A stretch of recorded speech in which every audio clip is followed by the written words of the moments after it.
The girl says to the billionaire, "Hi sir, my mother has a ring just like yours and the billionaire." Under the glittering chandeliers of the Starlight Pavilion, James Parker stood alone, a glass of untouched champagne in his hand.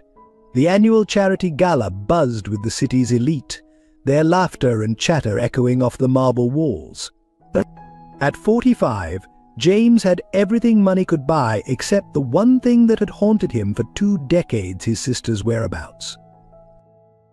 The ornate family ring on his finger caught the light, drawing his attention. It was identical to the one he had given Chloe on her 16th birthday, just months before she vanished. The memory stung like an open wound. From across the room, Max, his aging German shepherd, lay quietly by the entrance. Despite strict event policies, no one dared question the presence of James Parker's dog. Max had been Chloe's closest companion, and after her disappearance, the only living connection James had to his sister. Now 15 years old, Max still perked up at any mention of Chloe's name. Before we get into the story, comment below where in the world you are watching from today. "Mr. Parker, your speech about underprivileged youth is scheduled in 10 minutes," an event coordinator whispered, breaking his reverie. James nodded, adjusting his perfectly tailored suit. The success of his law firm and philanthropic work had made him a billionaire, but the emptiness in his life seemed to grow with each passing year. But every charity event, every donation, every scholarship program, all were attempts to atone for his failure to protect his sister. Max suddenly raised his head, ears alert. James followed his dog's gaze to a small figure weaving through the crowd. A little girl, no more than 6, clutched a worn teddy bear, her eyes wide with wonder at the opulent surroundings. Something about her struck him, perhaps the way she moved, or the familiar curve of her smile. The girl approached him without hesitation, her innocent curiosity a stark contrast to the calculated networking of the adults around them. Max, usually indifferent to strangers, stood and walked slowly toward her, tail wagging gently. "Hi, sir," she said, looking up at him with bright eyes. "My name's Lily. Your ring looks just like my mummy's." James felt his heart stop. Max whined softly, pressing closer to the child. "Your mother has a ring like this?" he asked, trying to keep his voice steady. The family ring was unique, crafted by their grandmother with a distinctive blue stone and intricate engravings that told their family history. "Aha," Lily nodded enthusiastically. "She never takes it off. She says it's magic and helps her be brave when things are hard." She reached out to pet Max, who nuzzled her hand affectionately. "Your dog is so nice. He feels familiar." James knelt down to her level, his mind racing. "Where is your mother, Lily?" "She's working at the hospital.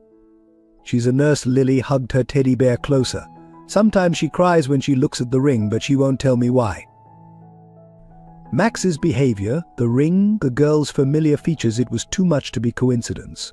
20 years of dead ends and false hopes had taught James to be cautious, but he couldn't ignore the way his hands trembled or the way Max seemed to recognize something in this child.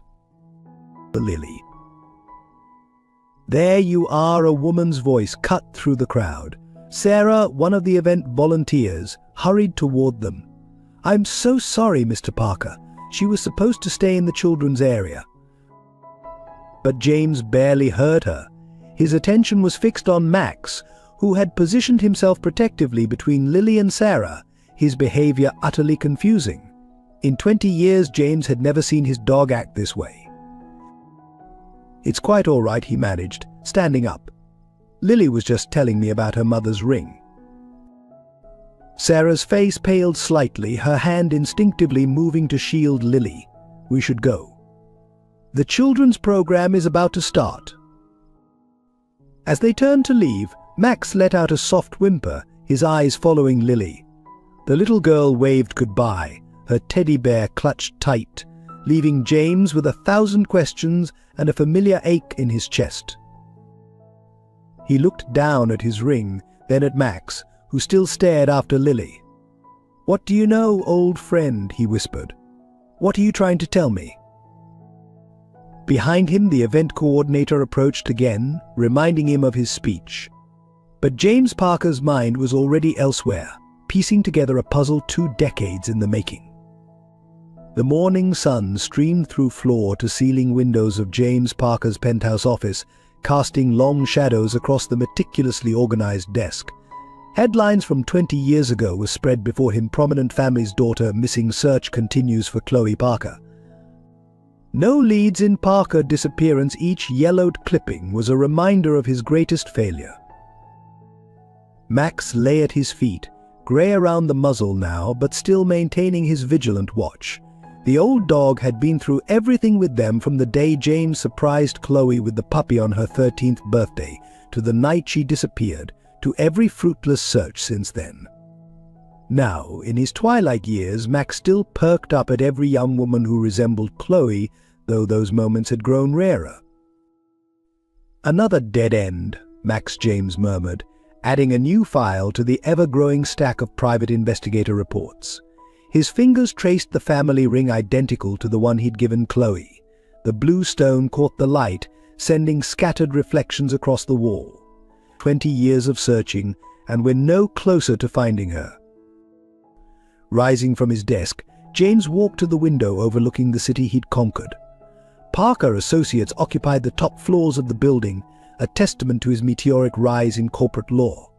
Legal journals praised his brilliant mind, business magazines celebrated his philanthropy.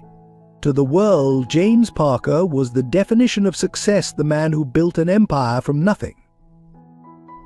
But they didn't see the empty mansion he returned to each night, or the way he obsessively checked his security cameras, hoping to catch a glimpse of his sister. They didn't know about the trust fund that still grew, waiting for Chloe's return, or the birthday cards he wrote each year, stored in a drawer she might never open. Max's sudden bark drew his attention. The dog had risen, ears alert, staring at the framed photo on James's desk, the last picture taken of Chloe. She was 16, laughing as she hugged Max, the family ring glinting on her finger.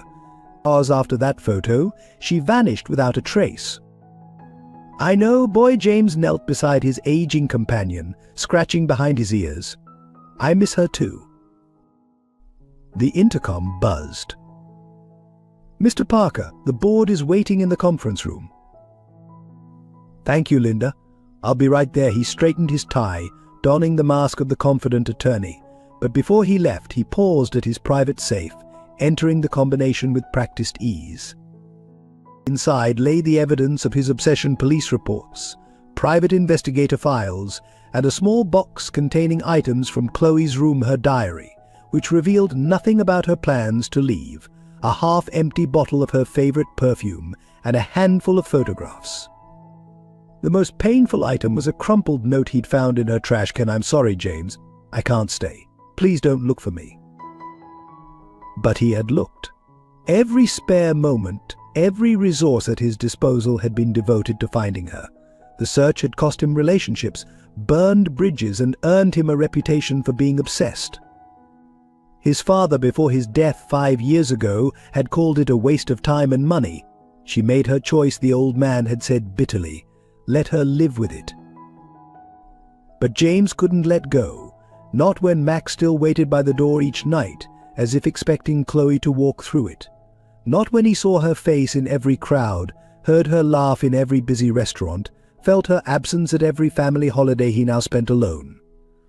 His phone buzzed another text from his latest private investigator. No matches on the ring inquiry. All jewelers confirm it's one of a kind. Of course it was. Their grandmother had commissioned it specifically for their family, creating 2 identical pieces with rare blue stones. One for James, one for Chloe. The rings were meant to keep them connected, a symbol of their bond. Now it was just another dead end in an endless search. Max whined softly, pressing against his leg. The dog's loyalty had never wavered, even as his steps had slowed and his muzzle had grayed. In many ways, Max was the only one who truly understood the depth of James's loss. The dog had been there the night Chloe left, had tracked her scent to the bus station before losing it. For months afterward, Max had waited by her bedroom door, refusing to believe she wouldn't return. "Come on," old friend James patted Max's head. "Time to play our parts." Together they walked to the conference room, where James would once again transform into the brilliant, ruthless attorney his clients expected. He would argue cases, win settlements, and build his empire higher, all while carrying the weight of his sister's absence like a stone in his chest. But something had changed. The little girl at the gala, Lily, with her innocent mention of her mother's ring, had awakened something in him. And Max's strange behavior, the old dog had sensed something, recognized something. After 20 years of false hopes and dead ends, James felt a familiar stirring in his chest, hope, dangerous and bright, refusing to be ignored. He touched his ring one last time before opening the conference room door. "We'll find her," Max, he whispered. "Whatever it takes, we'll bring her home." The aging dog wagged his tail once, as if making a promise of his own. Together they stepped into the room, carrying their secret burden, their shared mission, their undying hope for a reunion that seemed more possible now than it had in 20 years. In a modest apartment on the outskirts of town, Sarah Matthews stood at her kitchen window, absently twisting the blue-stoned ring on her finger. The early morning light caught its distinctive engravings, sending a familiar pang through her chest. Behind her, the sounds of Lily getting ready for school filled the small space with life. "Mummy, can you braid my hair like yesterday?" Lily called out, her voice carrying the same musical lilt that Sarah remembered from another time, another life. Sarah turned from the window, forcing a smile. Of course, sweetheart, her fingers moved automatically through the familiar motions of braiding, while her mind drifted to the charity gala 2 nights ago. The sight of James Parker, his identical ring, and that old dog had nearly stopped her heart. She had thought they were safe here, in this quiet town where nobody asked too many questions. The apartment walls held their secrets well, photos carefully edited, documents hidden away, a life meticulously constructed to protect the precious child who knew nothing of her true heritage. On the surface, they were just another small-town family, Sarah, the hard-working nurse at St. Mary's Hospital, and her daughter Lily, beloved by everyone in their tight-knit community. "All done," Sarah announced, tying off the braid. "Now hurry up, Mrs. Henderson is waiting to walk you to school." Lily grabbed her backpack, then paused at the shelf where a worn teddy bear sat. "Can I take Mr. Whiskers today? He's been lonely." The teddy bear, another relic from the past, carefully preserved. "Of course, but remember, be extra careful with him." "I know," Lily finished, hugging the bear close. "He's special because he's magic, just like your ring." Sarah swallowed hard. If only Lily knew how magical, how dangerous these connections to the past really were. "That's right, sweetie. Now scoot, you'll be late."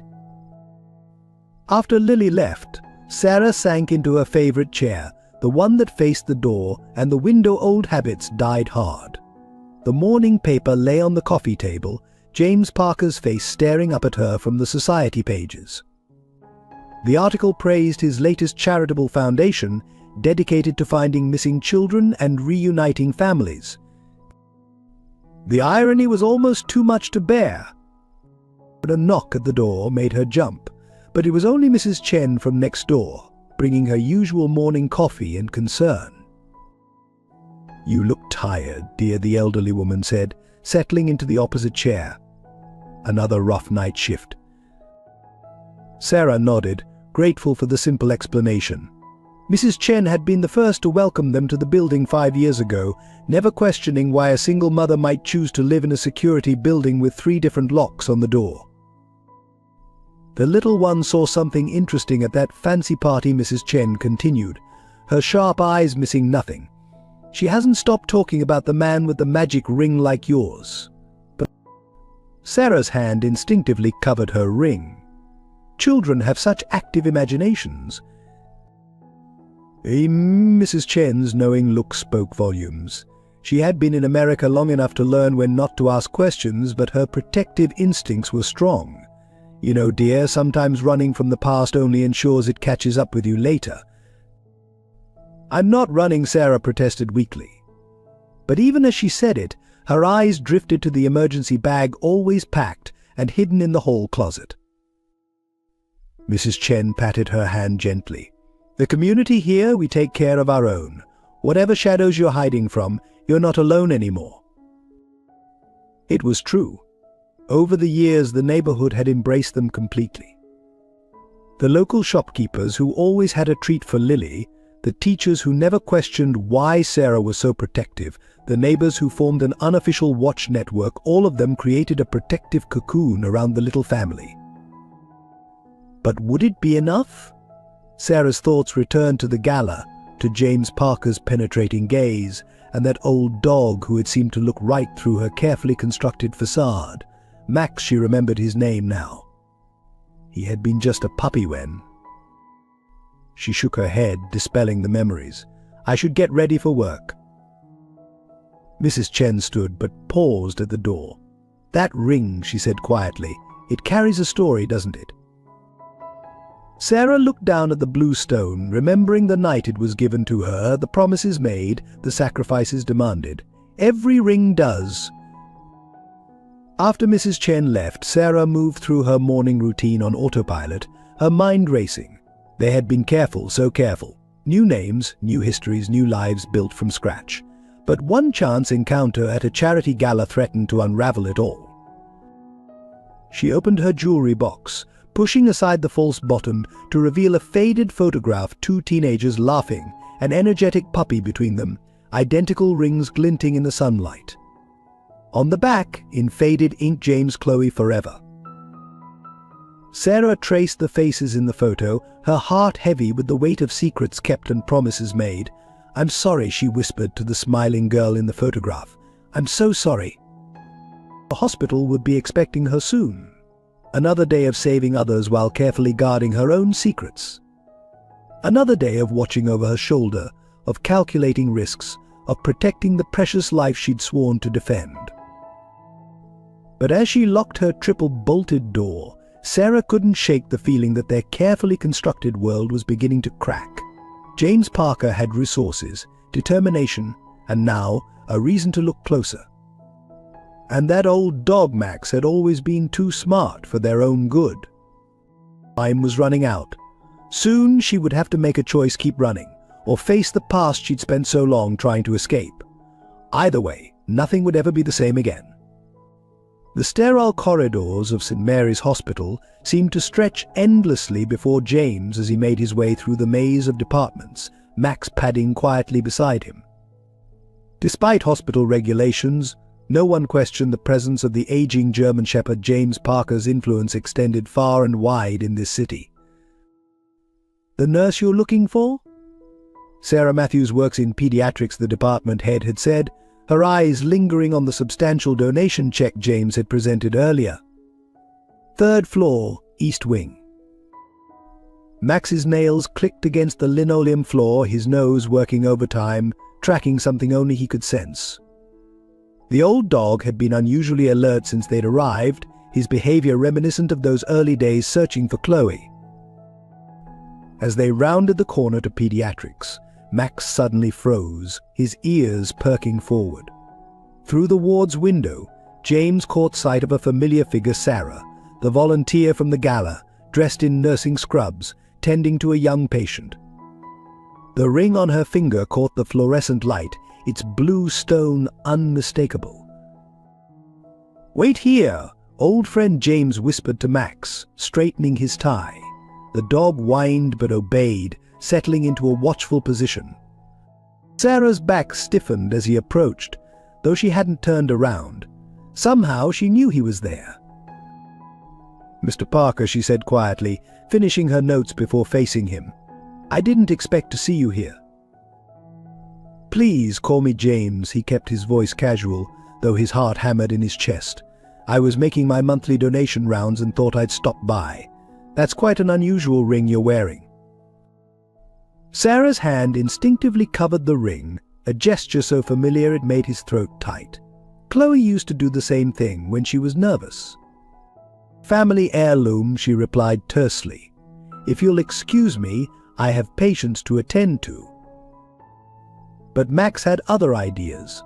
The old dog, ignoring James's command, had made his way into the ward. He approached Sarah slowly, nose working, then sat at her feet and looked up with an expression James hadn't seen in 20 years, the same devoted gaze he used to give Chloe. Sarah's composure cracked, just for a moment. Her hand trembled as she reached down, stopping just short of touching Max's head. "He seems to know you," James observed, watching her reaction carefully. I'm good with animals." Sarah withdrew her hand, stepping back. "Mr. Parker, why are you really here?" Before he could answer, a child's voice rang out. "Max!" Lily bounded down the hallway, still in her school uniform, clutching her teddy bear. The old dog's tail wagged furiously as she threw her arms around his neck. Lily, Sarah's voice held a warning note. "You're supposed to be with Mrs. Henderson." "She had to take a phone call," Lily explained, burying her face in Max's fur. "He feels so familiar, Mummy. Like in my dreams." James watched as Sarah's face drained of color. Dreams.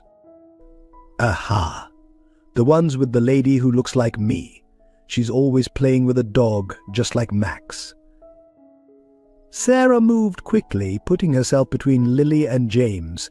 "Sweetie, why don't you go to the playroom? I need to speak with Mr. Parker." But Max wouldn't budge from Lily's side, his loyalty visibly torn for the first time since Chloe's disappearance. "That bear," James said softly, noticing the worn teddy for the first time. "Where did you get it?" "He's magical," Lily declared proudly. "Mummy says he's been protecting me since I was a baby."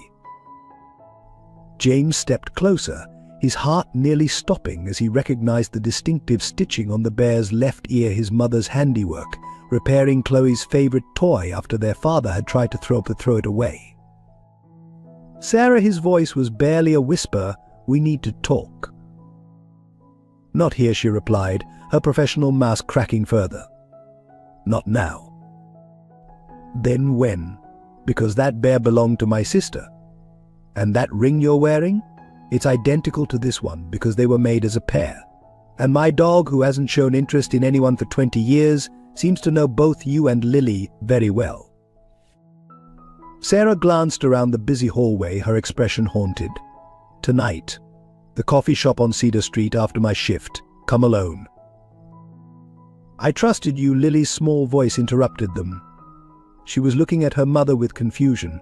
"You said the bear was from my real mummy." "He is, sweetheart." Sarah knelt down, her voice breaking. "He is." James watched the exchange, his mind racing. Max moved between them all, whining softly, his aged face showing the same confusion they all felt. The coffee shop, 8:00. Sarah stood, gathering herself. "But Mr. Parker, if you really care about Chloe, you'll be very careful about what you do next." She took Lily's hand, gently but firmly leading her away. Max watched them go, his tail drooping, before returning to James's side. "You knew, didn't you?" James murmured to his old friend. "You knew all along." The dog's brown eyes held 20 years of secrets, of loyalty torn between two masters, of a truth too complex for words. James pulled out his phone, thumb hovering over his investigator's number, then stopped. Sarah's warning echoed in his mind. If she knew something about Chloe, one wrong move could send her running. Instead, he knelt beside Max, running his hand through the dog's graying fur. "What do you think, old friend, could Lily be?" Max's tail thumped once against the floor, his eyes fixed on the direction Sarah and Lily had gone. Sometimes, James realized, the most important answers weren't found in databases or private investigators' reports.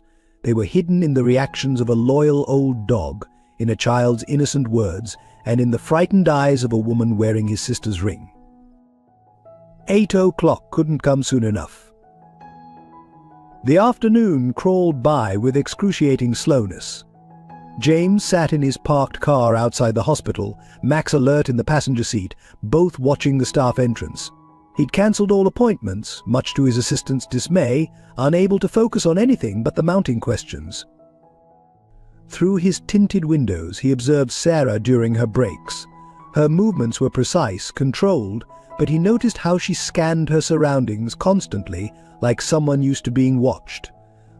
Twice she'd received calls that left her visibly shaken. "She's scared," Max James murmured. "But of what? Or whom?" The old dog's ears twitched at every mention of Sarah's name. His behavior had changed dramatically since their hospital encounter. Gone was the listless retirement-age companion, replaced by the alert, protective animal of his younger years. James's phone buzzed another text from his private investigator. Sarah Matthews' history only goes back 5 years. Before that, nothing. Classic signs of an identity change. He was about to reply when movement caught his eye. A man in a dark suit was photographing the hospital entrance with a professional camera. Tourist? Journalist. But something about his methodical movements set off alarm bells. Max growled low in his throat. "You see it too, don't you?" James started the car, keeping his distance as he followed the photographer. The man made several calls, his stance reminding James of the private investigators he'd hired over the years. But who else was investigating Sarah?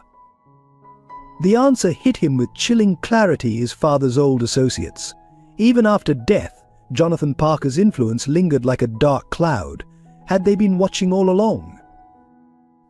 A commotion at the hospital entrance drew his attention back. Lily had arrived with her elderly neighbor, but something was wrong. The child was crying. The teddy bear clutched to her chest as Sarah rushed out to meet them. James rolled down his window, straining to hear. "Someone was asking questions at school," the elderly neighbor was saying, "about Lily's background. I got her out right away." Sarah's face went ash white. She scooped Lily up, whispering something in her ear that made the child nod solemnly. The teddy bear, Chloe's bear, dropped to the ground in their haste. Before he could think better of it, James was out of the car.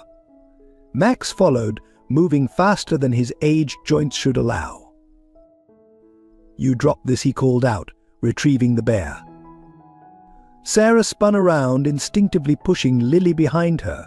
The elderly neighbor stepped forward protectively, her slight Asian frame somehow imposing. "Mr. Parker was just leaving," Sarah said firmly, but her hands were shaking. "Please," James held out the bear. "I'm not the one you should be afraid of." Max whined, pressing against Lily's legs. The child's tears had stopped, and she was looking between the adults with growing confusion. The man with the camera, James continued quietly. "He's not with me, but I think I know who he works for." Something flickered in Sarah's eyes: recognition, fear, resignation. "Mrs. Chen, could you take Lily inside? To the playroom." The elderly neighbor hesitated. "You sure, dear?" "Yes, Mr. Parker and I need to talk." Sarah waited until they were gone before turning back to James. "How long have they been watching?" "I'm not sure. My father had connections. Even after his death, some people remained loyal to him." "Your father," Sarah spat the word like poison. "Of course. I should have known he'd never stop looking." The pieces were starting to align, forming a picture James wasn't sure he wanted to see. "Sarah, who are you really? What do you know about my sister?" She glanced at the hospital entrance, then at her watch. "Not here. There are too many eyes. The coffee shop, like we planned." "No, now. That photographer wasn't just surveilling, he was documenting. If they found you." Max barked suddenly, his attention fixed on a dark sedan turning into the parking lot. Sarah's face drained of color. "Get Lily," she whispered. "Get her out of here. Take her to Mrs. Chen's apartment, 4 billion in the building on Maple Street. I'll create a diversion. I'm not leaving you here. You don't understand, her voice cracked. Lily is all that matters. Sarah stopped, shooting a meaningful look at the ring on his finger. She's the only thing that matters now. The sedan was getting closer. Max positioned himself between the car and the hospital entrance, his aged body tensed for action. Please, Sarah's eyes filled with tears. If you ever loved your sister, get Lily to safety. I'll meet you at Mrs. Chen's. The raw desperation in her voice made the decision for him. James whistled for Max, heading quickly into the hospital.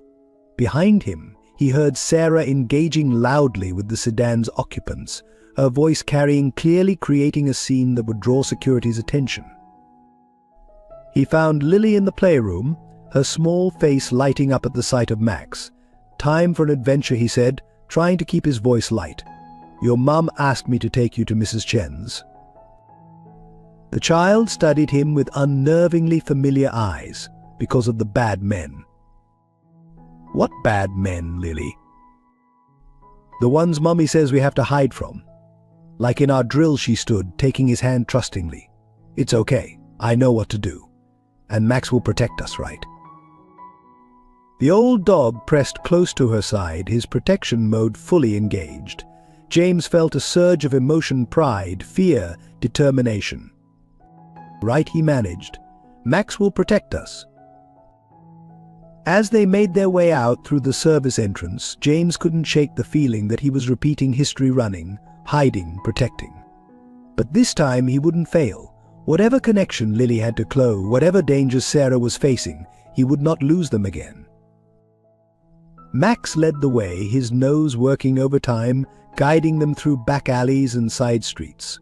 The teddy bear bounced in Lily's arms, its worn fabric holding secrets James was only beginning to understand.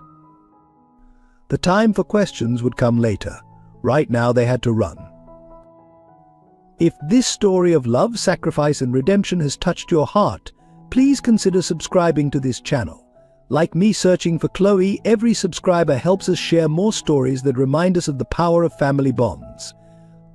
Mrs. Chen's apartment was a haven of calm amid the chaos, fragrant with jasmine tea and decades of accumulated wisdom. James sat at her small kitchen table, watching Lily sleep on the worn couch, Max keeping faithful guard at her feet. The ring you wear, Mrs. Chen said quietly, pouring more tea. I've seen its twin many times. Every morning Sarah twists it exactly 3 times before leaving for work. A habit born of anxiety, perhaps, or guilt. James's hand went to his own ring unconsciously. You know more than you're letting on. The elderly woman's eyes held years of carefully kept secrets. In my culture, Mr. Parker, we believe that some stories aren't ours to tell. But we also believe in signs. That old dog of yours, he recognized Lily the moment he saw her, didn't he? Before James could respond, his phone buzzed. A message from his investigator contained an old newspaper clipping he'd never seen before. Local nurse helps abuse victims escape. Sarah Chen Matthews establishes underground network. He looked up sharply. Chen. Mrs. Chen smiled sadly. My daughter. She died helping women and children escape their abusers. Sarah was her last case, arriving with a pregnant teenager who needed protection. That was almost 7 years ago. The timeline aligned perfectly. James's hands trembled as he pulled out his wallet, extracting a worn photograph. Was this the teenager? Mrs. Chen studied the photo of Chloe, her expression carefully neutral. Mr. Parker, what would you do with such information? Your father's associates are already watching.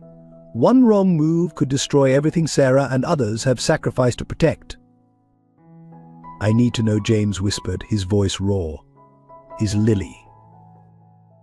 A key turned in the lock.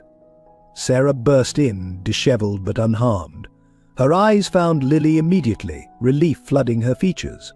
But when she saw the old newspaper clipping on the table, her face went pale. Mother, she addressed Mrs. Chen, you promised. "And I've kept that promise for 7 years," Mrs. Chen replied calmly. "But sometimes, daughter, the truth finds its own way out." Max rose from his position by Lily, moving to stand between Sarah and James, as if trying to bridge a gap 2 decades in the making. "It was you," James said quietly. "You helped Chloe escape." Sarah sank into a chair, the fight draining from her. "Your father, he was going to send her away. To fix her," he said. "She was 17, scared and pregnant." The words hit James like physical blows. Pregnant. She didn't know who to trust. Your father had eyes everywhere, but she'd heard about the underground network, about a nurse who helped people disappear. Sarah's hand went to her ring, Chloe's ring. "She made me promise to keep it, to remember her by. I never meant to wear it, but Lily." She started asking questions about her mother, and it was the only piece of her I had to share. James struggled to process the implications. All this time you've been protecting them both. The network helped create new identities. Sarah Chen Matthews died in a car accident 6 years ago. I took her name to honor Mrs. Chen's daughter, became a nurse like her. She looked at the sleeping child. Lily doesn't know. She thinks I'm her adoptive mother. It was safer that way. Where is Chloe? The question that had haunted him for 20 years finally hung in the air. Sarah's eyes filled with tears. "I don't know. After Lily was born, she said it wasn't safe to stay together. Your father's men were getting too close. She left Lily with me, promising to return when it was safe." She pulled out a worn envelope. She sends letters sometimes through a complicated relay system. This arrived last week. James took the envelope with trembling hands. Inside was a short note and a recent photograph. Chloe looked different, darker hair, different name on the caption, but her eyes were the same. She was standing in front of a small bookstore, smiling. "The Three Sisters Bookshop," he read aloud. Max's head snapped up, a low whine escaping him. "You know it?" Sarah asked. "It's in Portland. I almost bought it last year as part of a development deal." James felt lightheaded.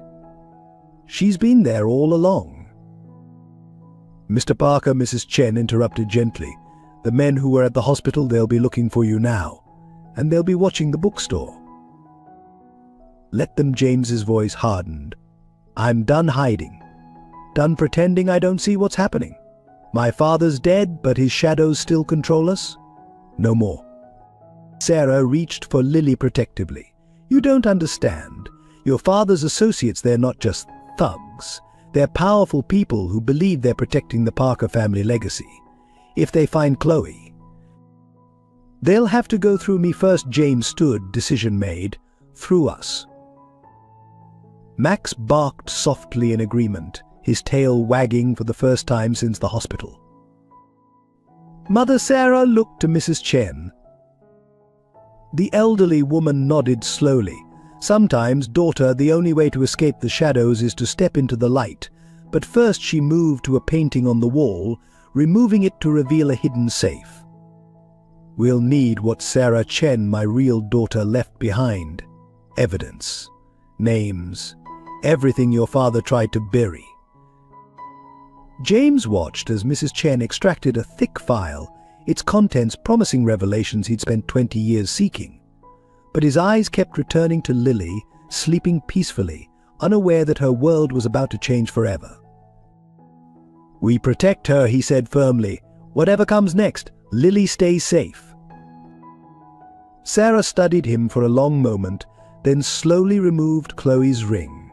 "She should have this back, when we find her." Max padded over to Lily, resuming his protective position. The old dog had already made his choice, as he had 20 years ago, when he'd first sensed Chloe was in danger. This time they would all face the danger together. The contents of Mrs. Chen's file lay spread across the kitchen table, each document a damning piece of evidence against Jonathan Parker's empire. Police reports mysteriously buried, judges suddenly retiring, witnesses recanting a pattern of power and corruption spanning decades. Your father's reach went deeper than anyone knew, Sarah explained, her voice tight. The family legacy was built on silencing victims of abuse. Chloe wasn't the first to run, but she was the first to get away with proof. James stared at a particularly disturbing photograph, his father shaking hands with the police commissioner who'd handled Chloe's missing person case. The date stamp showed it was taken the day after the investigation was officially closed. I should have known, he whispered. All those years running my own investigations, hitting dead ends. They were watching, weren't they? Laughing at me. Max growled softly, sensing his mounting anger. They thought you were just a grieving brother, Sarah said. Your searches helped maintain the cover story that Chloe had simply run away. As long as you looked in the wrong places, it kept attention away from the truth. A small voice interrupted them. Why are you crying, Uncle James? They turned to find Lily awake, clutching her teddy bear. The title Uncle James hit him like a physical blow. She'd figured it out on her own. Sometimes grown-ups cry when they find out important things, he managed, opening his arms. She came to him without hesitation, climbing into his lap as if she'd done it 1,000 times. Is it about my real mummy, she asked, the one who looks like me in the dreams? Sarah made a choked sound. Lily, sweetheart. I know you're not my real mummy, Lily said matter-of-factly. But you're my mummy in here, she pointed to her heart. And now I have an uncle too. And Max, the old dog's tail, thumped at his name.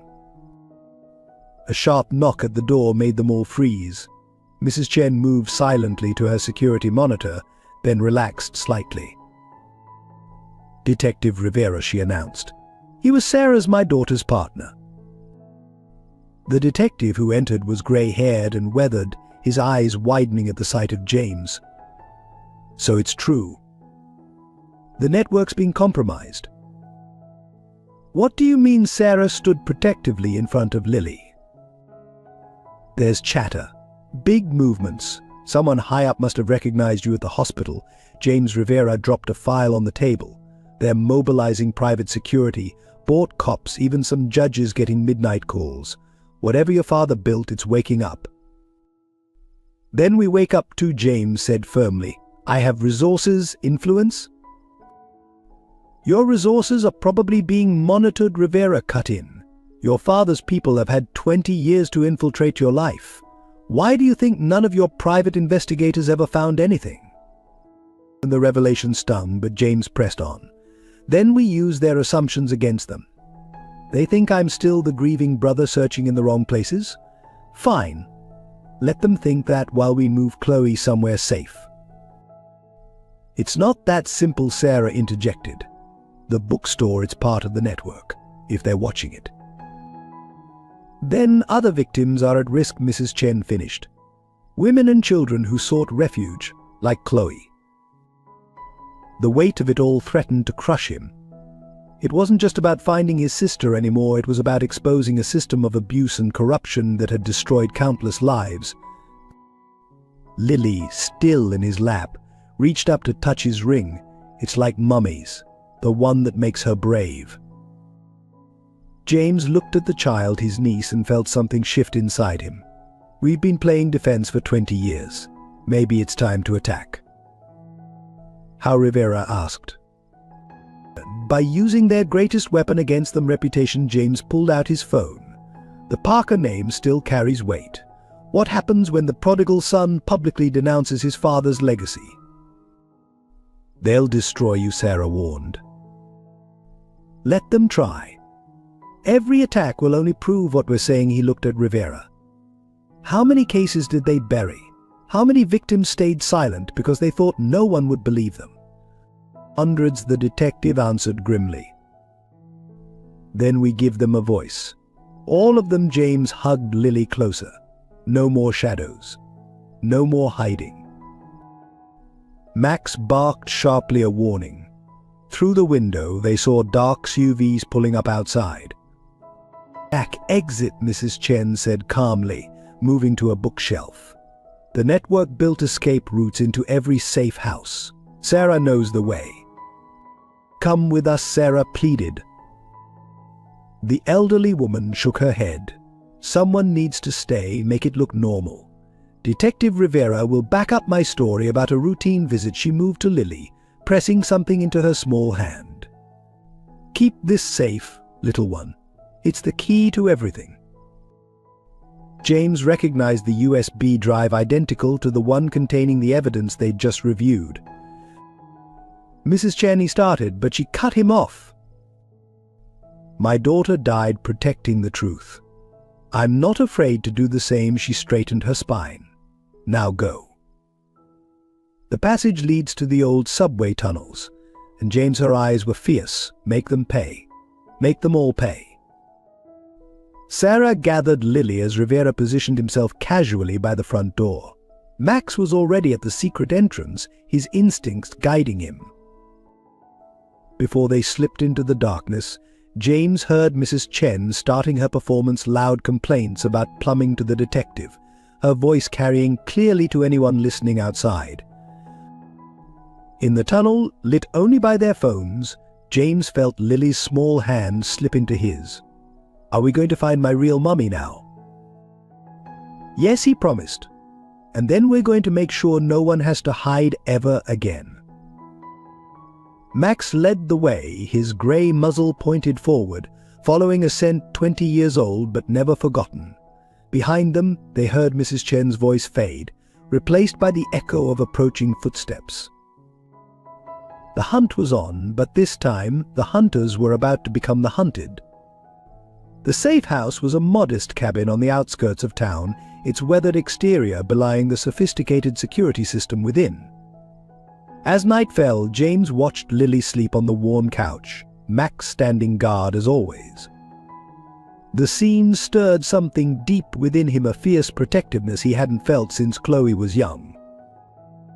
She has her mother's sleeping habits, Sarah observed softly, joining him by the window, always clutching that bear, one sock kicked off. The bear, James mused.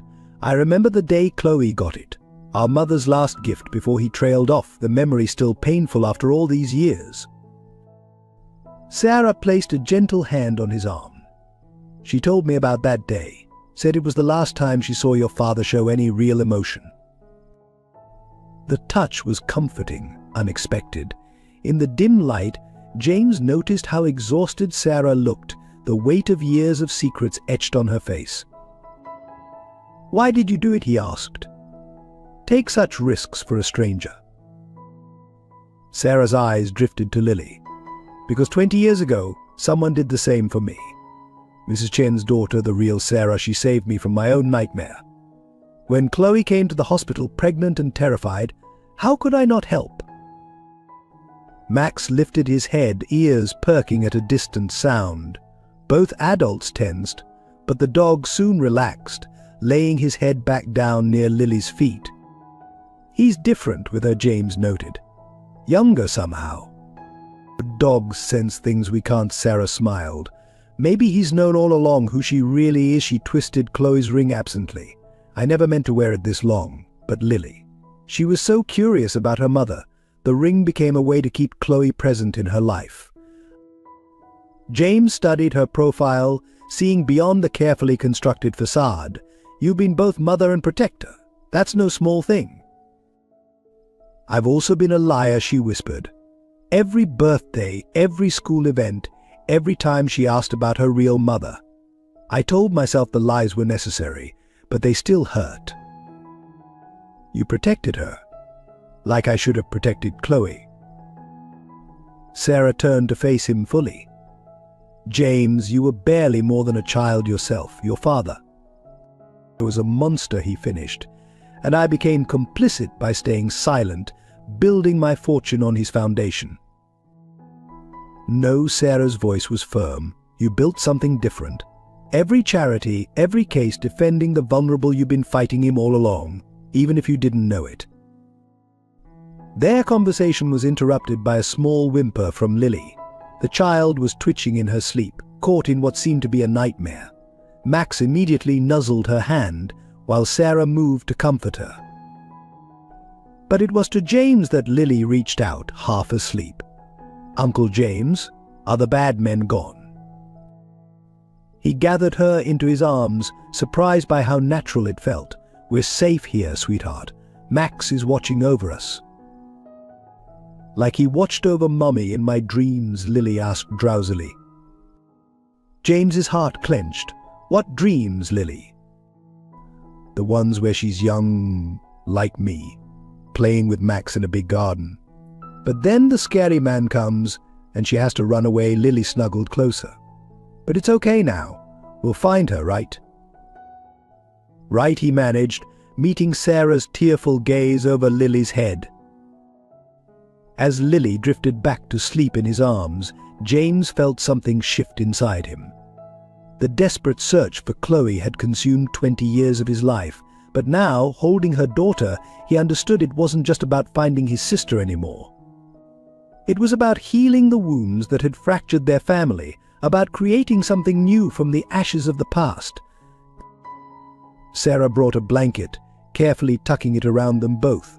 Her hand lingered on his shoulder, offering silent support. "I used to dream too," she admitted quietly. "About having a normal life, about not having to look over my shoulder. About giving Lily the stability I never had." "We'll make that happen," James promised. "All of it." She smiled sadly. The mighty James Parker, still trying to fix everything. Not everything, just what matters. He caught her hand as she withdrew it, his fingers brushing against Chloe's ring. "And you matter, Sarah. What you've done for them, for our family, I can never repay that." A look passed between them, charged with understanding and something more. Max, ever vigilant, wagged his tail softly. "You know," Sarah said, settling beside them on the couch, "Lily asked me once why she felt safe with Max the moment she met him. I told her some bonds transcend time and separation, like family." "Is that what we are?" James asked softly. "Family." Sarah's answer was interrupted by a notification on her secure phone. Her face paled as she read the message. "What is it?" "The bookstore," she whispered. "Chloe's gone. Someone tipped her off about the watchers. She left a message." Sarah's voice cracked. "She's calling in the network. All of it." James felt his chest tighten. What does that mean? "It means she's done running." Sarah showed him the screen. "She's going to expose everything.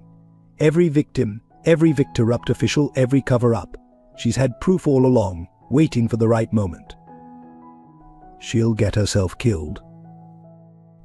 "Not if we help her." Sarah's eyes held a fierce determination. "You wanted to know why I wore her ring? Because it reminds me that sometimes the bravest thing we can do is stop hiding." Lily stirred in James's arms, her small face peaceful in sleep. Max pressed closer, his aged body somehow conveying both protection and purpose. In that moment, looking at this unlikely family unit they'd formed, James understood what had to be done. The time for careful investigation and quiet searching was over. If they were going to protect Chloe, protect all of them, they needed to step into the light and fight. "Then we fight together," he declared softly, careful not to wake Lily. "As a family." Sarah's hand found his, their fingers intertwining naturally. The rings his and Chloe's caught the dim light, no longer symbols of loss, but of a promise renewed. Max's tail thumped against the floor in apparent agreement, his loyal eyes reflecting the same determination they'd shown 20 years ago, when he'd first tried to warn them about the darkness in their home. This time they would face that darkness together, not as broken individuals seeking answers, but as a family united in purpose. And maybe, just maybe, they would finally bring Chloe home. Dawn broke over the cabin with an ominous red glow. James stood at the window, phone in hand, reading the latest updates from his network. Each message painted a darker picture of what they faced. "They're moving fast," he muttered to Max, who hadn't left his post by the door. "3 judges have suddenly taken emergency leave. The police commissioner is holding a press conference about historical case reviews." Sarah emerged from the back room where Lily still slept. "They're trying to cover their tracks before Chloe can expose them." "That's not all." James showed her his tablet. "Look at this. My firm's major clients are being approached by competitors. Someone's trying to destroy my business infrastructure." "Your father's associates." Sarah's voice was grim. "They're dismantling everything you could use to help Chloe." Max suddenly lifted his head, ears forward. A moment later, they heard the distant sound of helicopter rotors. "Get Lily," James ordered, "already moving to gather their emergency supplies. We need to." His phone buzzed with an incoming video call, unknown number. Sarah gripped his arm as he answered. The face that appeared on screen was elderly but sharp, a man James recognized from his father's inner circle. William Blackwood, chief architect of the Parker family's legal fortress. "James, my boy," the old man's voice dripped with false warmth. "You're making quite a mess of things." "What do you want, William?" "To help, of course. Your father tasked me with protecting the family legacy. That includes protecting you from your own misguided pursuits." Sarah moved closer, her presence steadying. Max growled softly, sensing the tension. "My father's dead," James replied coldly. "His legacy deserves to die with him." "Ah, but you don't have all the facts." Blackwood's smile turned predatory. "Your sister, for instance. Did you know she tried to blackmail your father before she ran? Demanded money to keep quiet about certain family matters." "You're lying." "Am I?" "Ask your new friend there. Ask her what really happened to the money Chloe took. Quite a substantial sum, as I recall." James felt Sarah stiffen beside him. "Sarah." "Don't," she whispered. "He's trying to divide us. That's how they work." "Tick-tock," Blackwood continued. "The helicopter overhead isn't the only one coming, but I'm authorized to make you an offer. Walk away now. Return to your life. We'll even restore your client base, ensure your firm's survival. And if I refuse, then we'll be forced to protect the Parker name by more decisive means, starting with that charming little bookstore in Portland." The threat was clear. James's hand tightened on the phone. "You go near my sister." "Your sister made her choice long ago. The question is, what choice will you make now?" The call ended abruptly. In the sudden silence, the helicopter sounded much closer. Sarah. James turned to her, fighting to keep his voice steady. What was he talking about? What money? She met his gaze unflinchingly. "Chloe didn't blackmail anyone. She found your father's ledgers, proof of decades of bribes, payoffs, and worse. The money she took, it was meant for a judge who helped cover up 3 deaths at Parker Industries." "Why didn't you tell me?" "Because it wasn't my secret to tell. That money helped build the network, create safe houses for hundreds of women and children." From the bedroom came Lily's frightened voice. "Mommy." They rushed to find her clutching Mr. Whiskers, tears streaming down her face. "The bad men are coming, aren't they? Like in my dreams." Max was already by her side, his aged body somehow making him appear larger, more protective. The old dog's loyalty had never wavered, even as the world crumbled around them. Sarah gathered Lily close. "Yes, sweetheart, but we're not running this time." James looked at them, this makeshift family he'd found and lost and found again. Blackwood's threats echoed in his mind, but they were drowned out by a deeper truth: some things were worth losing everything for. "No," he agreed. "We're not running." He pulled out a secure phone, one not connected to his normal networks. "It's time to call in our own reinforcements." Sarah's eyes widened as he dialed. Who? Remember what Mrs. Chen said about her daughter's partner? Detective Rivera wasn't just any cop. He was part of an FBI task force investigating corruption in family dynasties like ours. They'd been building a case for years. Understanding dawned on Sarah's face. That's why he stayed close to the network. Exactly. And now James managed a grim smile as the call connected. Now we give them everything. Every document, every ledger, every piece of evidence Chloe gathered. We burn it all down. They'll come for us first, Sarah warned. Hard. Let them come. James knelt before Lily, who had stopped crying and was watching him with those eerily familiar eyes. You know what makes that ring magical, sweetheart? It's not the stone or the metal. It's the promise it represents that we protect our family, no matter what. Lily touched his ring, then Sarah's. Like Max protects us. Exactly like Max, the old dog's tail thumped at the mention of his name. And now it's our turn to protect others. The helicopter was directly overhead now, its searchlight sweeping the grounds. In the distance, they could hear vehicles approaching. The tunnels, Sarah asked, already moving to the hidden entrance they'd scouted earlier. No, James stood, decision made. They'll expect that. We go out the front, right through them. Let them see us. Let them chase us. While Chloe exposes everything, Sarah finished, understanding dawning. We're the distraction. More than that, James checked his phone. Rivera's response was immediate and clear. We're the bait. Every minute they spend chasing us is another minute for the FBI to move on the evidence. Lily, still holding Mr. Whiskers, squared her small shoulders. I'm not scared. That's because you're brave, just like your mother. Sarah hugged her close. Both your mothers. Max barked once, sharp and clear, a warning. The vehicles were close now. James looked at his unlikely family. Sarah, who had sacrificed everything to protect his sister's child. Lily, who carried Chloe's spirit in every smile, and Max, the faithful guardian who had never stopped believing. Together, he asked. Sarah took his hand, their rings catching the helicopter's searchlight. Together. They moved as one toward the front door, Max leading the way. Behind them, James's secure phone lit up with message after message, the evidence being received, warrants being issued, a web of corruption finally exposed to light. And somewhere in Portland, in a small bookstore that had harbored more secrets than books, Chloe Parker was preparing to tell her story to the world.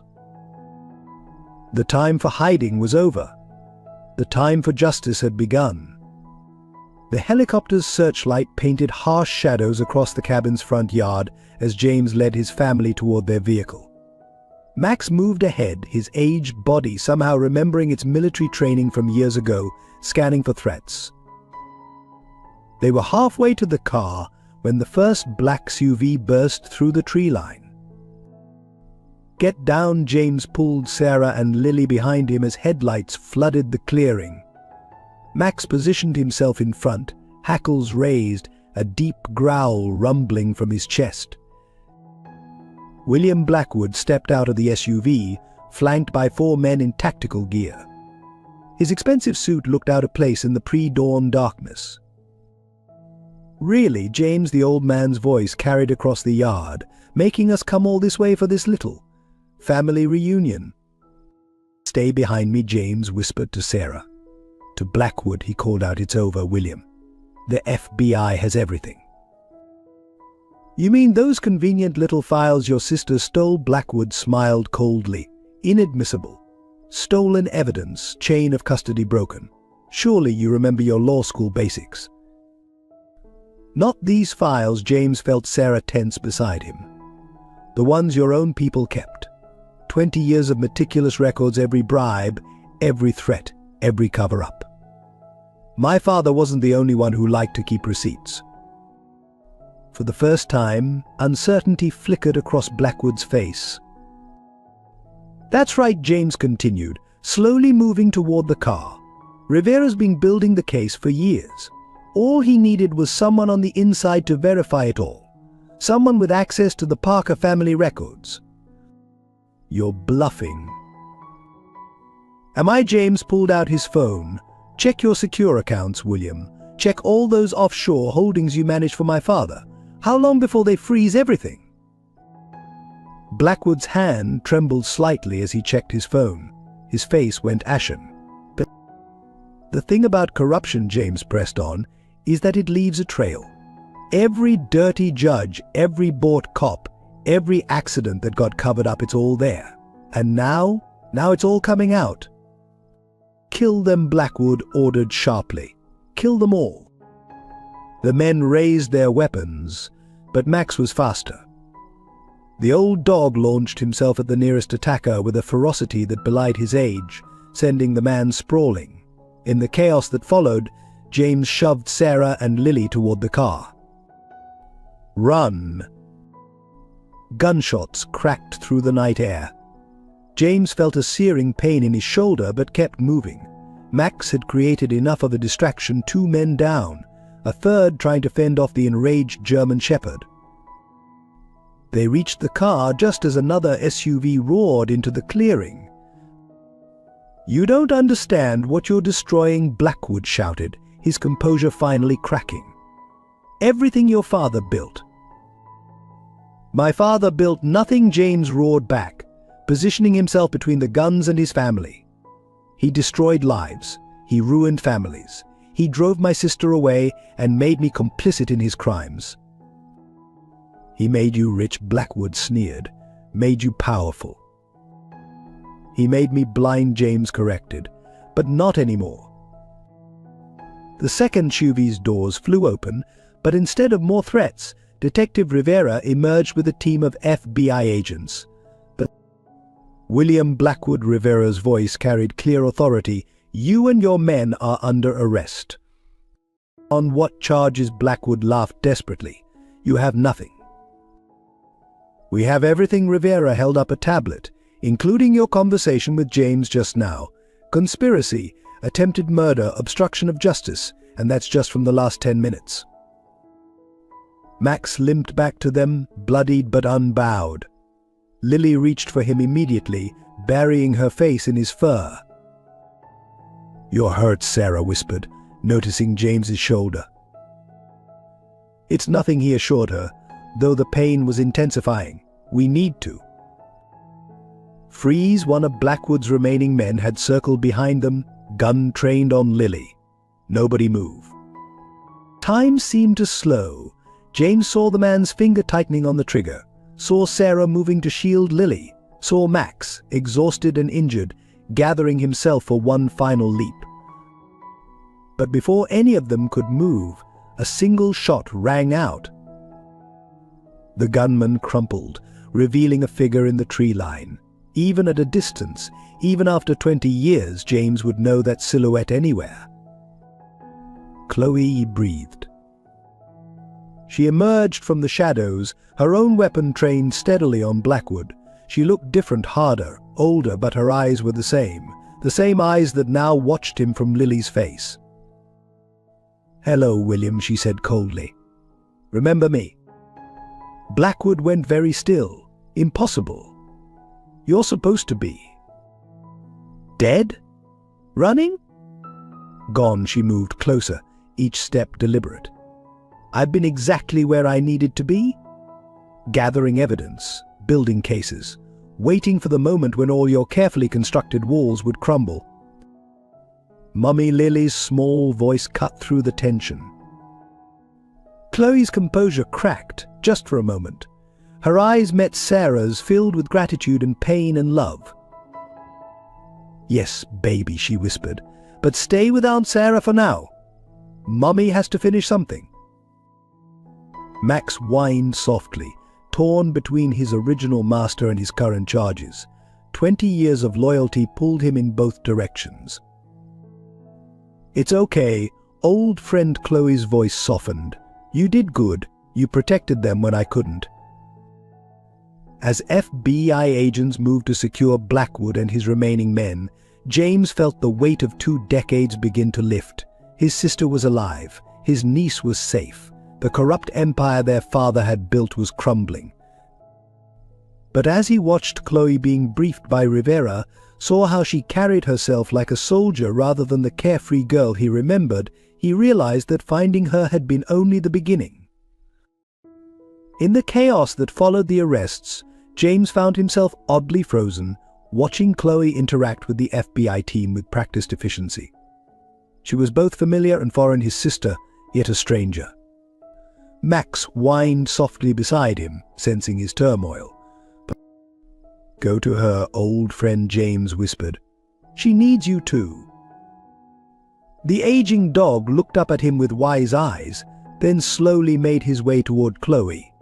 His movement was stiff from the fight, but determined.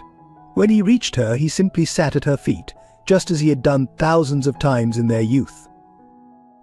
Chloe's professional demeanor cracked. She knelt, wrapping her arms around Max's neck, burying her face in his gray fur. "I'm sorry," she whispered. "I'm so sorry I left you." The dog's tail wagged slowly, 20 years of faithful waiting finally rewarded. Mummy Lily's voice trembled with uncertainty. She stood halfway between Sarah and Chloe, clutching Mr. Whiskers, her small frame taut with confusion and hope. Chloe lifted her head, tears streaming freely now. "Lily," she breathed. "My beautiful girl." But Lily didn't move. Instead, she pressed closer to Sarah, who had been her rock for 6 years. "You're the lady from my dreams," she said softly. "The one who's always running." "I was running to protect you," Chloe explained, her voice breaking. "To protect everyone I loved. You left me," the simple statement, delivered in a child's honest voice, cut through the night air like a knife. Lily Sarah started, but James touched her arm gently. "Let them," he murmured. "They need this." Chloe stayed kneeling, Max a steady presence beside her. "You're right," she told Lily. "I did leave you. It was the hardest thing I've ever done, but I left you with the most loving, brave person I knew." She looked at Sarah with profound gratitude. "Someone who would protect you better than I could." "Aunt Sarah says the ring makes her brave," Lily said, touching the blue stone on Sarah's finger. "Is that why you gave it to her?" "I gave it to her because she promised to love you like her own," Chloe answered, "and because every time she looked at it, she would remember that someone was fighting to make the world safe for you." Max suddenly stood, moving to Lily's side. He nudged her gently toward Chloe, his aged wisdom understanding what they all needed. Lily took one hesitant step forward, then another. "Did you?" She clutched her bear tighter. "Did you think about me?" Every second of every day, Chloe's voice was raw with emotion. "I kept every picture Sarah sent, celebrated every birthday from afar, watched you grow through windows and photographs, wanting so badly to hold you, to tell you how much I love you." Something in her words reached Lily. The child moved forward suddenly, launching herself into her mother's arms. Chloe caught her, holding her close as they both cried. Max circled them protectively, his tail wagging with joy. The faithful guardian had finally brought his family back together. James felt Sarah's hand slip into his. "It's really over," she whispered. "The fighting is," he agreed. "The healing, that's just beginning." As if hearing him, Chloe looked up. Her eyes met his, and suddenly they were children again, before the abuse, before the fear, before the long years of separation. "James," she said simply, holding out one arm while keeping Lily close with the other. He moved without conscious thought, dropping to his knees beside them. The embrace was awkward, tear-filled, and perfect. "I tried to find you," he choked out. "For 20 years I never stopped." "I know," she cut him off. "I saw you. Every news article about your search, every foundation you started, every time you fought against the kind of corruption that drove me away. You were fighting him all along in your own way." Sarah started to step back, giving the sibling space, but both James and Lily reached for her. "Stay," Lily pleaded. "Your family too." Max barked in agreement, nudging Sarah forward until she joined their embrace. The old dog then settled beside them, his mission finally complete. "The ring," Chloe said suddenly, reaching for Sarah's hand. "You should have this back." "No," Sarah and Lily said simultaneously. "It's what made Aunt Sarah brave enough to protect us," Lily explained with a child's simple wisdom. "She needs it." Besides, James added softly, his hand finding Sarah's, "I think it's exactly where it belongs." The moment was interrupted by Rivera approaching quietly. "I hate to break this up, but we need to move. There'll be press soon, and we need to get everyone's statements while the evidence is fresh." Chloe nodded, years of operational training taking over. "The bookstore is being secured as we speak. The network is safe. Everyone is being protected." See, Lily looked up at her mother. "No more running." "No more running," Chloe promised, touching her daughter's cheek. "But we have a lot of work to do, helping other people who are still scared and hiding." "We'll do it together," James said firmly. "All of us." Max barked again, making Lily giggle through her tears. "Yes, you too," old friend Chloe scratched his ears. "You've earned your retirement, but something tells me you're not quite ready to stop protecting this family." As they rose to face whatever came next, James looked at his unlikely family, his long-lost sister, his beautiful niece, the woman who had protected them both, and the faithful dog who had never lost hope. They were battered, scarred, and forever changed by the years apart. But they were together, and this time nothing would tear them apart. Like the unbreakable bond between family members, your subscription helps us keep sharing these powerful stories of love and redemption. Join our community, where every story reminds us that hope never dies and second chances are always possible. The safe room at the FBI field office felt sterile and cold, despite the agency's attempts at comfort. James sat watching Lily sleep on the small couch, her head resting in Chloe's lap, while Sarah gently stroked the child's hair. Max lay at their feet, his breathing labored after the night's exertion. "He's not doing well," Chloe whispered, noticing James's concerned gaze on the old dog. The fight took too much out of him. The veterinarian they'd called in had been clear Max's heart was failing. The stress of the confrontation, combined with his age and the injuries he'd sustained protecting them, had been too much. He held on. James's voice cracked. "All these years he held on until he found you." Max lifted his head slightly at the sound of their voices, his tail offering a weak thump against the floor. His eyes, though clouded with age, still held the same unwavering loyalty they'd shown for 20 years. Rivera entered quietly, carrying fresh coffee and a medical kit. "The vet's on her way back," he said softly. But it's just to make him comfortable," Sarah finished, her eyes filling with tears. Lily stirred in her sleep, clutching Mr. Whiskers tighter. Even in unconsciousness, she seemed to sense the heaviness in the room. "Remember when Dad said he was too big to keep?" Chloe asked suddenly, her free hand moving to scratch behind Max's ears. "You stood up to him. First time I ever saw you do that." James nodded, the memory vivid. "Said I'd leave home before I'd let him get rid of Max. Meant it too." He knew Chloe's voice was thick with emotion. "That's why he started being harder on you? He saw you were becoming strong like Mom." Max whined softly, trying to move closer to them despite his weakness. The effort seemed to drain what little energy he had left. "Easy, old friend." James knelt beside him. "You've done enough. More than enough." Sarah moved to join them on the floor, her medical training taking over as she checked Max's vitals. "His heart rate's irregular," she reported quietly. "He's in pain." The vet arrived then, her face grave as she examined Max. "We can make him comfortable," she confirmed their fears. "But he's shutting down. The kindest thing would be to help him go peacefully." No, Lily's small voice startled them all. She was awake, tears streaming down her face. "He can't leave.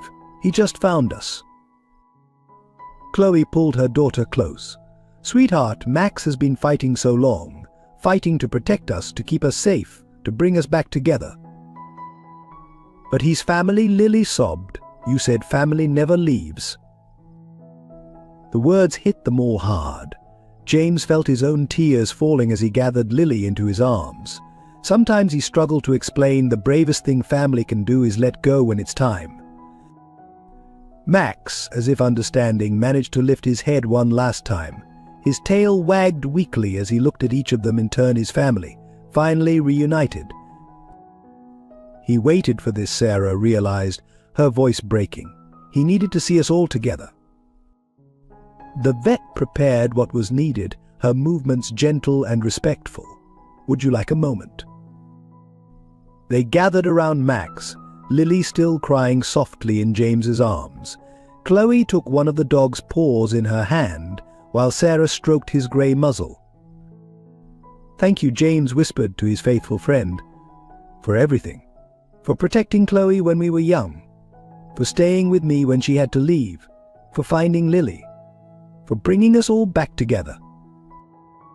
"You were the best guard dog ever," Lily added, reaching out to touch his fur, "the bravest and strongest." "You never gave up on us." Chloe's tears fell onto Max's fur. "Even when I had to leave you, you kept loving us. Kept hoping. Kept watching." Sarah's medical composure finally broke. "You knew, didn't you? All those times you acted strange around me and Lily. You knew who we really were." Max's tail thumped one last time, his eyes filled with a peace they hadn't seen in years. He looked at Lily, then at Chloe, and finally at James, as if making sure one last time that his family was safe. The vet moved forward quietly. "Are you ready?"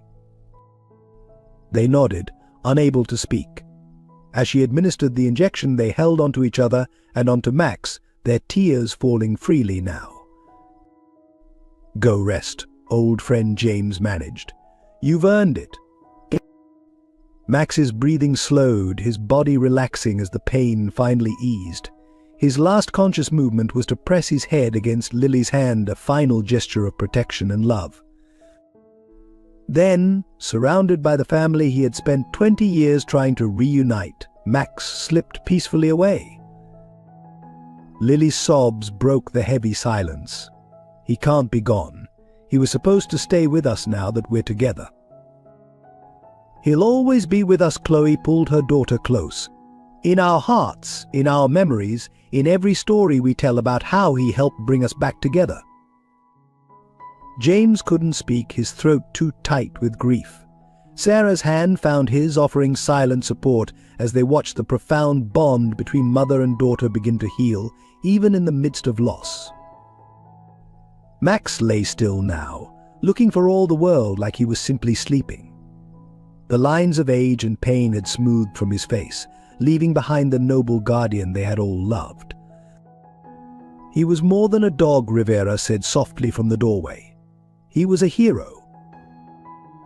They all nodded, knowing that no words could fully capture what Max had meant to their family. He had been their protector, their secret keeper, their unwavering hope that love would eventually triumph over fear. And in the end, he had succeeded. His family was together, safe and whole, even if their hearts were breaking as they said goodbye to the faithful friend who had made it all possible. In the quiet aftermath of Max's passing, as the FBI team respectfully removed his body, the full weight of 20 years of separation began to settle over the reunited family. They sat in a tight circle, each lost in their own memories and regrets. "I have something you should see," Chloe said finally, pulling a worn journal from her bag. "I've kept it since the night I left. Every day, every milestone, every time I saw you from afar, it's all here." James took the journal with trembling hands. The first entry was dated the night she disappeared. Dear James. Max knew I was leaving. He followed me to the bus stop, refusing to go back. It broke my heart to order him home, to watch him whimper as I walked away. But he had to stay to protect you, to give you something to hold on to. I pray someday you'll understand why I had to go. You watched us. James looked up, his voice hoarse. Chloe nodded, tears falling, from a distance. Every Christmas, every birthday, I saw you searching, building your company, fighting father's influence in your own way. I saw Max getting older, still waiting at the window every night. Why didn't you come to me? The pain in his voice was raw. I could have protected you. Could you? Chloe's response was gentle but firm. You were 22, James. Father controlled everything, your education, your career, your future. The night I left, she paused, gathering strength. The night I left, I found documents in his office, evidence of what he'd done to Mum. Sarah gasped softly. Their mother's accident had never been questioned officially. He killed her, Chloe continued, her voice barely a whisper, because she was gathering evidence against him, planning to take us away. When I confronted him, she touched her side unconsciously, where James knew an old scar lay hidden. The hospital records, Sarah spoke up. When you came to us for help. 3 broken ribs, internal bleeding. Lily, who had been silent since Max's passing, suddenly stood. He hurt you, like the bad men hurt the people you help at the bookstore. Yes, baby Chloe pulled her daughter close. That's why I had to hide you. Why I had to trust Aunt Sarah to keep you safe while I built the network, gathered evidence, protected others like us. James felt the weight of his ignorance crushing him. All those years working in his firm, building on his foundation, I was part of the problem. No, both Chloe and Sarah said simultaneously. You turned his weapons against him, Chloe insisted. Every pro bono case defending abuse victims, every shelter you funded, every corrupt judge you exposed, you were fighting him without even knowing it. But I should have known. Should have seen what he was doing to you, to Mum. Sarah reached for his hand. James, you were a victim too. The psychological abuse, the manipulation, the constant pressure to be worthy of the Parker name that was his way of controlling you. He used to say I was weak, James remembered, his voice distant. Not strong enough to run the family business. Every success had to be bigger, every victory more complete. Nothing was ever enough. Because he knew, Chloe said softly. He knew that if you ever saw your own strength, you'd be unstoppable. Like Mum. Lily moved to James's side, wrapping her small arms around him. You're not weak, Uncle James. Max knew it. That's why he stayed with you. The simple wisdom of a child broke something in James. He sobbed deep, racking cries that had been held back for 20 years. Chloe and Sarah moved to embrace him, forming a protective circle around their broken family. I missed so much, he choked out. Lily's birth, her first steps, the network you built, the lives you saved. I was looking so hard, but in all the wrong places. You were exactly where you needed to be, Chloe assured him. Building resources we could use, maintaining a position that kept Father's suspicions away from us. And Max, her voice broke. Max knew. He stayed to give you strength, to keep you fighting. He was the bridge, Sarah added softly. Between all of us, even at the end, he brought us together. Lily picked up Mr. Whiskers, studying the old bear thoughtfully. Is that why you left him with me, Mummy? To be my bridge to you?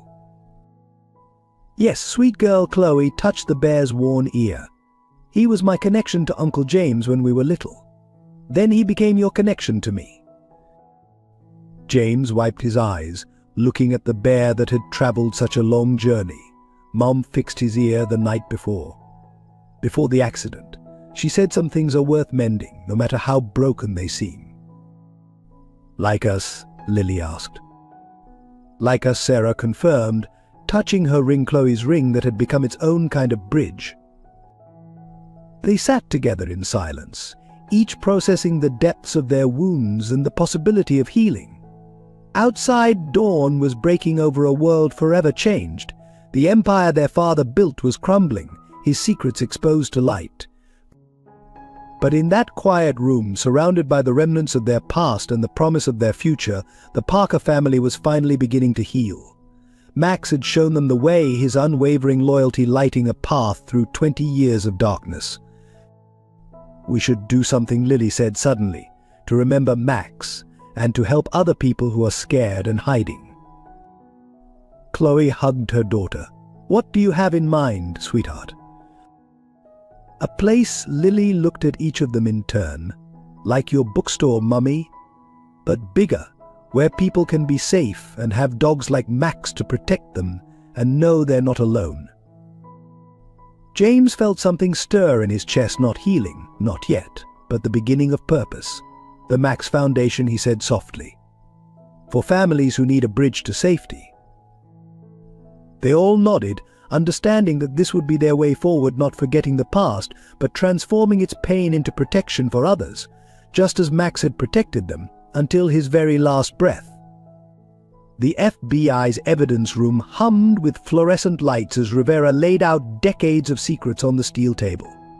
James, Chloe, and Sarah sat facing the mountain of documents, while Lily slept in an adjacent office under agent supervision. "This goes deeper than any of you knew," Rivera began, pulling out a worn leather journal. "Mrs. Chen gave us this before they took her into protective custody. It was her daughter's, the real Sarah Matthews." Sarah's hand trembled as she reached for the journal. "She never told me about this." "Because it wasn't just about helping abuse victims," Rivera continued. "The original Sarah Matthews was investigating a nationwide network.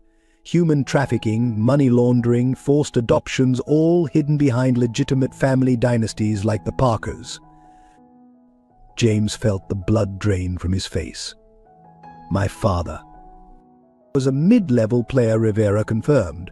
"Powerful, yes, but ultimately just a cog in a bigger machine.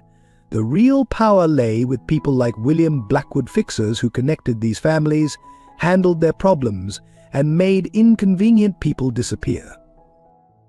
Chloe's breath caught. "Like Mom?" Rivera nodded grimly, pulling out a photograph that made them all gasp. Their mother, younger than they remembered, standing with the original Sarah Matthews outside a courthouse. "Elizabeth Parker wasn't just planning to leave your father," he explained. "She was working with us, gathering evidence, identifying victims. Sarah Matthews was her FBI handler." "That's why she died," James whispered. "Not just because she wanted to leave. Because she was close to exposing everything." Chloe finished, her voice hollow. "And I found her files that night. That's why, Father." "That's why he tried to kill you," Sarah completed softly. "You weren't just running from abuse, you were running with evidence that could bring down an entire criminal empire." James stood abruptly, pacing the small room. "All these years I've been working in that firm, handling cases, making connections. Was I helping them? Was I part of it?" "No," Rivera said firmly. "You were being watched, tested. They wanted to see if you'd follow your father's path. Every time you took a pro bono case, funded a shelter, or investigated corruption, you failed their test. That's why they kept you at arm's length from the real operation." "The money," Chloe added, pulling out an old USB drive. "The funds I took that night, it wasn't just Father's bribe money. It was seed funding for their next expansion. Taking it didn't just hurt him, it crippled their plans in 3 states." Sarah reached for the drive with shaking hands. "This is what you gave me to protect, what we used to build the network." "Blood money turned to good," Chloe confirmed. "Every penny went to helping other families escape, building safe houses, creating new identities. But it wasn't enough just to help people run. We had to stop them at the source." Rivera spread out more photos, familiar faces from James's business circles, judges he'd argued before, politicians who'd attended his fundraisers, all connected by invisible threads of corruption and crime. Your mother saw it, he said quietly. The pattern.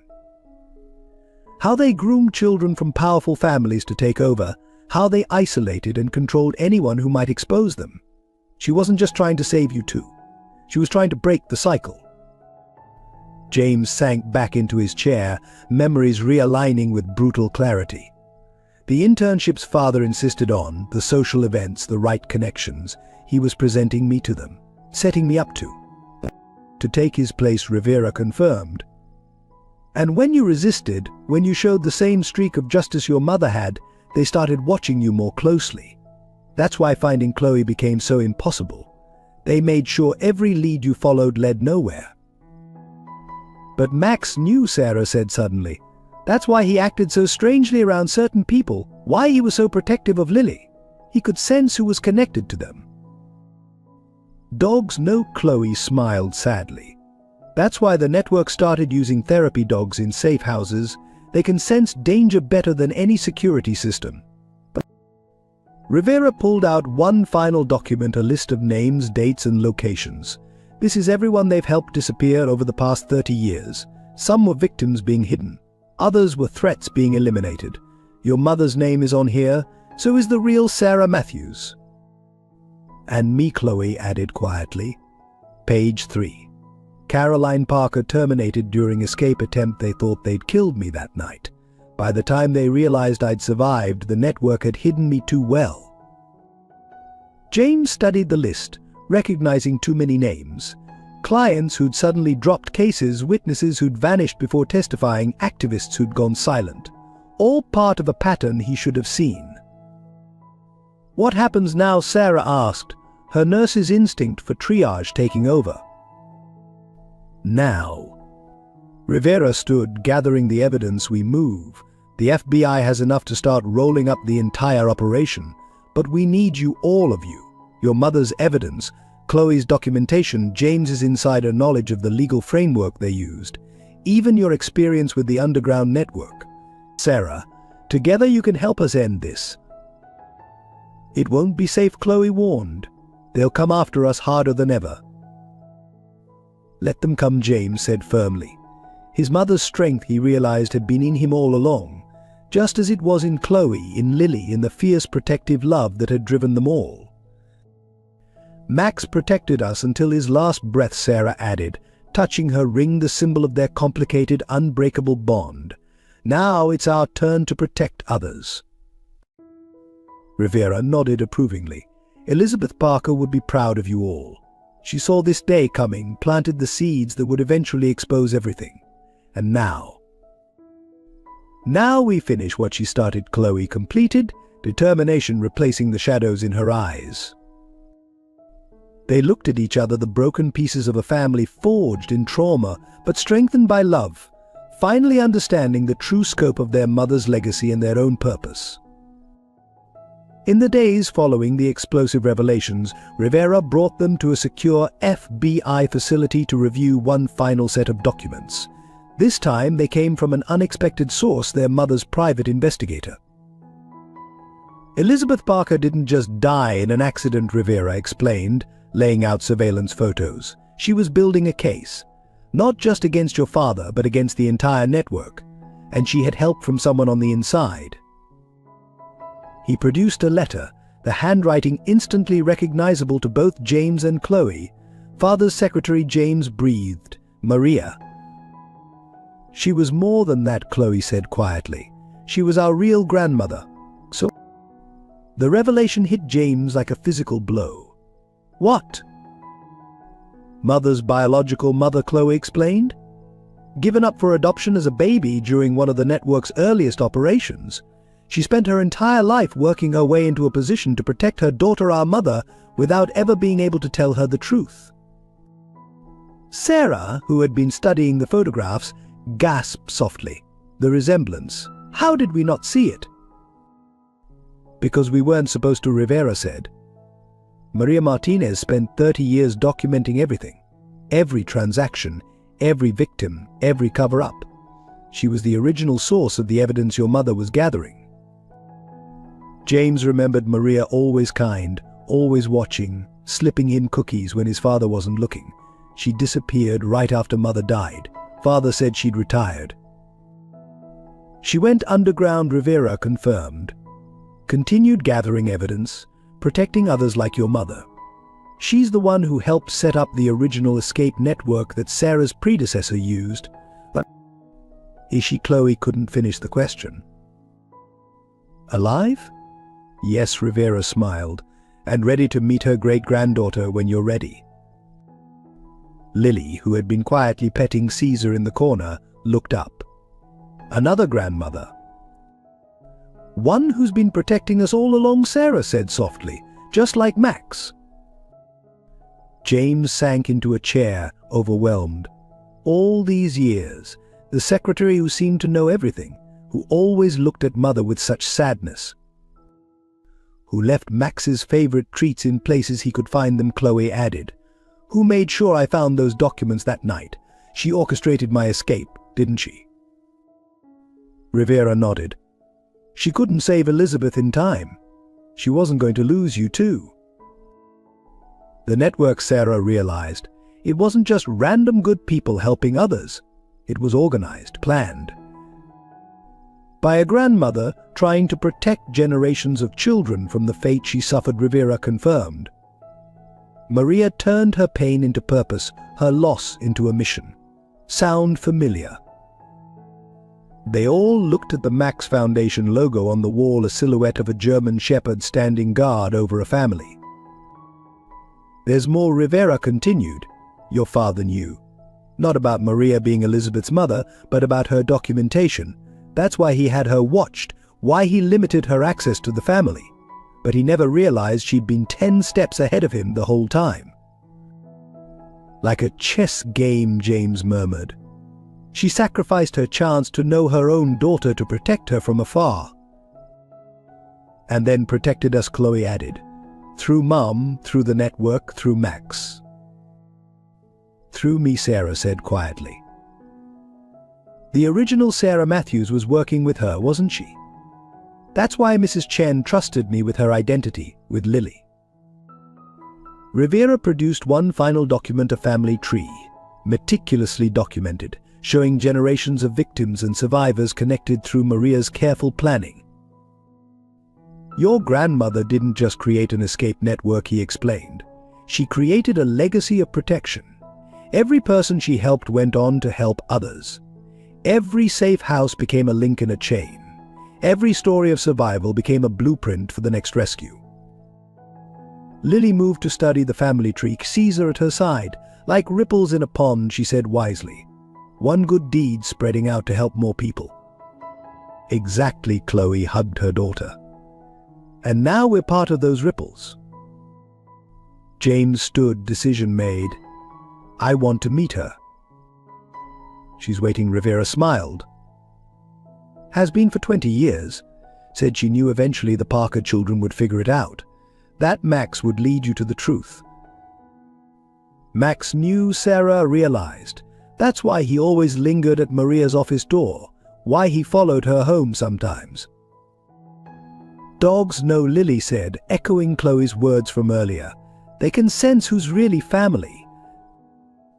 As they prepared to leave, James noticed one last photo in the file. Maria, young and beautiful, holding baby Elizabeth. The love in her eyes was unmistakable, even through the pain of knowing she couldn't claim her as her own. We all thought we were alone, he said softly.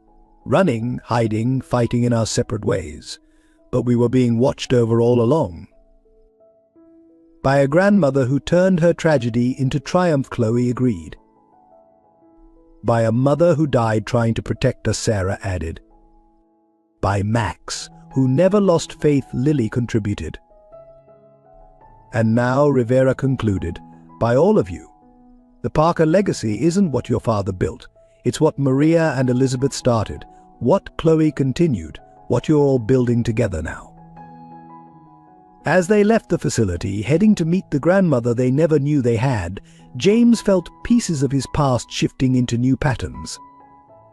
The story he thought he knew of loss and separation was transforming into something else, a tale of fierce love spanning generations, of protection offered from shadows, of family bonds stronger than any attempt to break them. Max had led them home in more ways than one. And somewhere James was sure his faithful friend was wagging his tail in approval. 1 year later, the old Parker mansion stood transformed.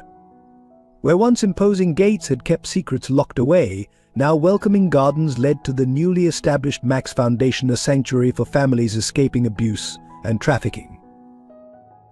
James stood in what had been his father's study, now converted into a warm counseling space. Where portraits of stern-faced Parkers once hung, children's artwork brightened the walls.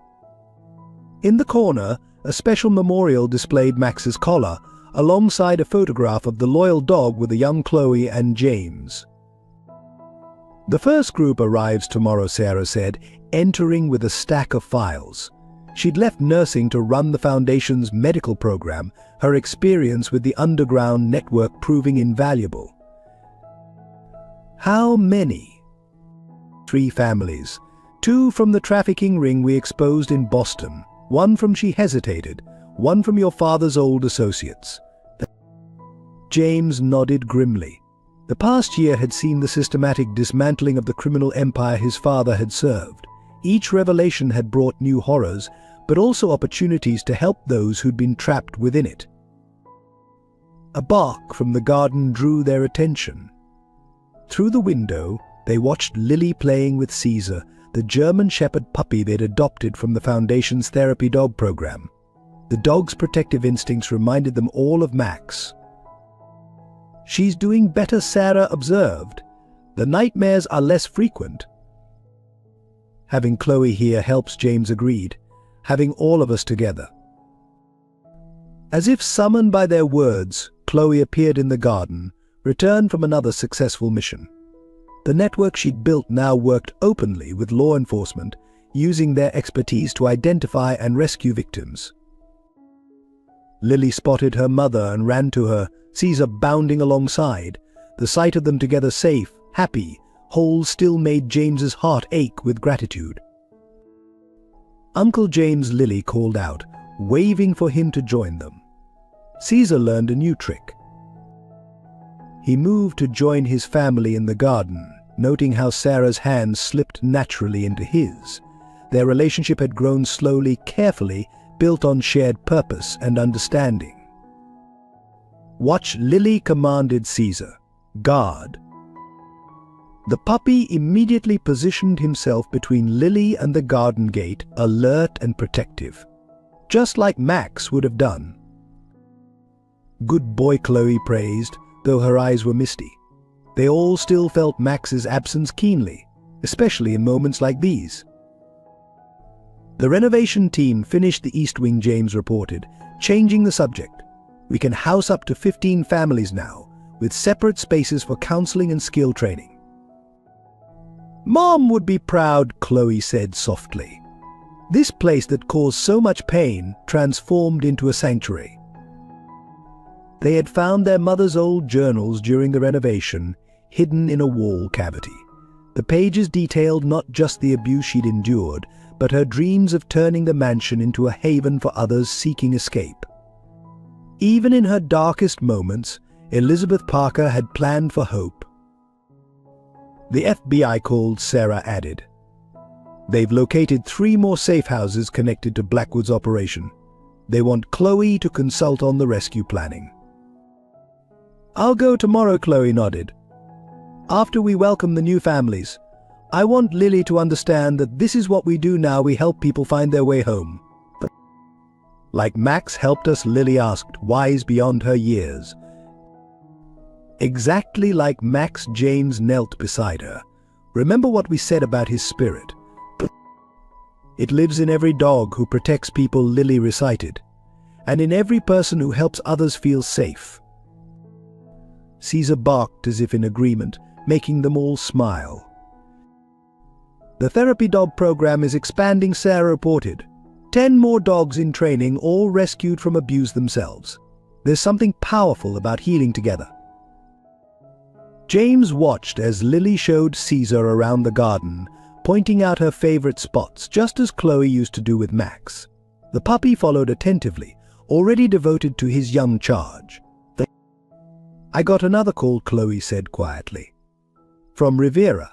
They've identified more children ones the network placed years ago, trying to protect them. Some want to find their birth families." "Like me?" Lily asked, returning to the adults. "No, sweetheart," Chloe hugged her. "You were never lost, just protected until it was safe to bring our family back together. And now we help protect other families," Lily stated proudly. "That's right," Sarah smiled. "That's what the Max Foundation is all about." They had debated what to name the foundation, but in the end it had been Lily's suggestion that felt right. Max had spent his life protecting his family, waiting faithfully for them to reunite. His legacy lived on in every life they helped rebuild. "The roses are blooming," James noticed suddenly. Their mother's garden, long neglected, had been one of the first things they restored. She always said roses could survive anything, grow back stronger after being cut down. "Like us," Chloe said softly, touching her daughter's hair. The sound of cars approaching signaled the arrival of their afternoon visitors, more survivors, more stories, more opportunities to help. Caesar's ears perked up, but his posture remained relaxed, sensing no threat. "Ready?" Sarah asked, her hand finding James's again. He looked at his assembled family, his sister, finally free to live openly, his niece, growing strong and compassionate Sarah, whose love had helped heal them all, and even Caesar, carrying on Max's protective legacy. "Ready," he confirmed. Together they moved to welcome new families into their sanctuary, knowing that each person they helped was another victory over the darkness that had once threatened to destroy them. Somewhere, James thought, Max was watching, his loyal heart content, knowing that his family was not only whole again, but had grown into something stronger and more beautiful than they could have imagined. The cycle of pain had been broken. The legacy of love lived on. 5 years after the Max Foundation's establishment, James stood at the podium during their annual fundraising gala. The ballroom, once a symbol of Parker privilege, now buzzed with survivors, supporters and success stories. "When my sister Chloe disappeared 25 years ago," he began, his voice carrying across the hushed room, "I thought I'd lost everything. What I didn't realize was that sometimes we have to lose our way to find our true purpose." In the front row, Lily, now 12, sat between her two mothers. Chloe, who had become a renowned advocate for trafficking survivors, and Sarah, whose medical program had expanded to clinics nationwide. Their rings, the original pair that had helped bring them together, caught the light as they held hands. Caesar, now a fully grown therapy dog, lay at Lily's feet, his posture mirroring Max's protective stance from years ago. Behind them, a wall of photographs told their story: Max's memorial, newspaper headlines about the criminal network's collapse, and hundreds of families who'd found refuge at the foundation. 5 years ago. James continued, "We transformed this mansion from a prison of secrets into a sanctuary of hope. But the real transformation wasn't in the building, it was in us. In how we learned that family isn't just about blood or names, it's about the choices we make to protect and love each other." He glanced at the newest addition to their family, his and Sarah's 6-month-old daughter, Elena, sleeping peacefully in her carrier. They'd named her after his mother, Elizabeth, carrying forward a legacy of strength rather than shame. "The Max Foundation has helped over 300 families rebuild their lives," he reported, pride evident in his voice. "Our therapy dog program has placed 50 trained companions with survivors. The legal clinic has overturned dozens of unjust rulings and helped expose corruption in family courts across the country." Rivera, now retired from the FBI but still active on the foundation's board, nodded approvingly from his seat. The evidence they'd gathered had led to hundreds of arrests, dismantling not just the Parker empire, but an entire network of exploitation. "But numbers don't tell the real story," James continued. The real story is in every child who sleeps safely tonight, every parent who no longer lives in fear, every survivor who's found their voice and their strength. Lily stood then, right on cue, Caesar at her side. She'd insisted on speaking, wanting to share her own perspective on their journey. My story began with a dog named Max, she started clearly, her voice strong and sure.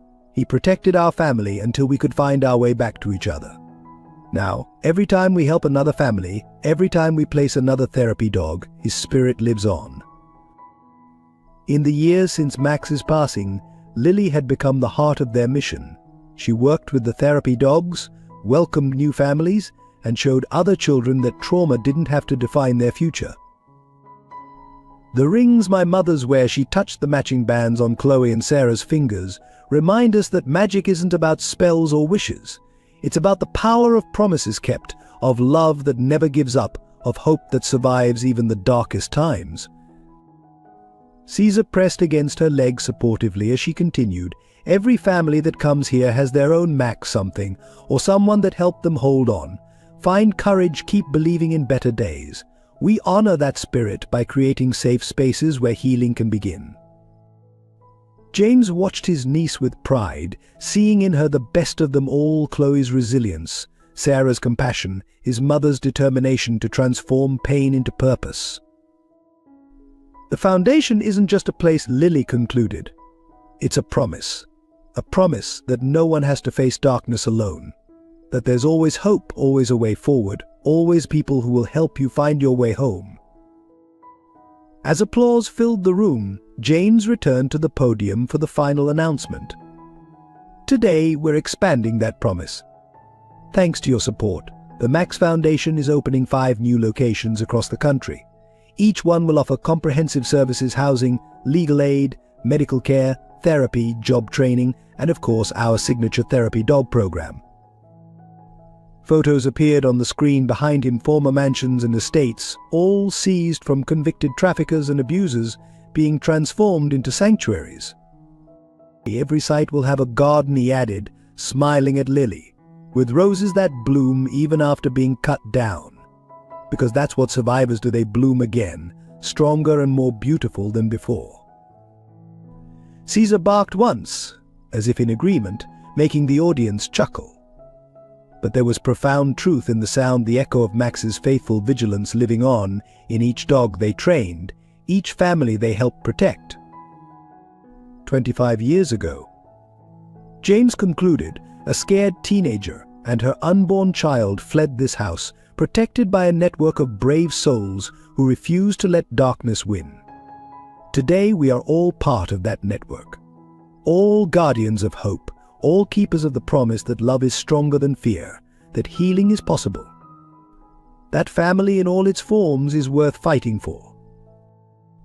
As the gala continued around them, the family gathered in what had once been the mansion's darkest corner, his father's private study.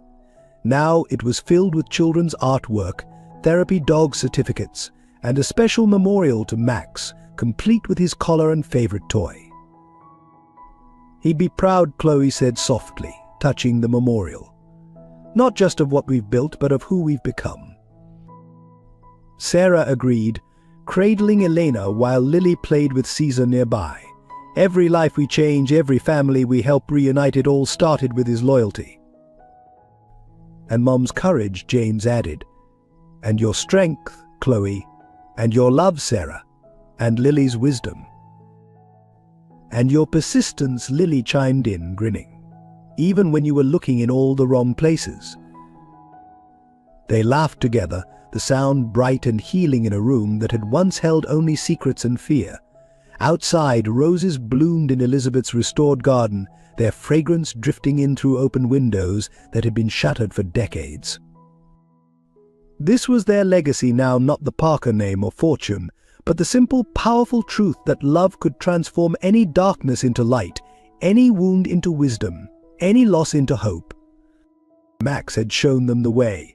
They would spend the rest of their lives helping others find it too. The end. In life's twilight years, we often find ourselves reflecting on the paths we've walked, the love we've given, and the bonds that have shaped us. Like Max, the faithful companion who never lost hope through 20 years of separation, your presence in your family's life has been a beacon of unwavering devotion.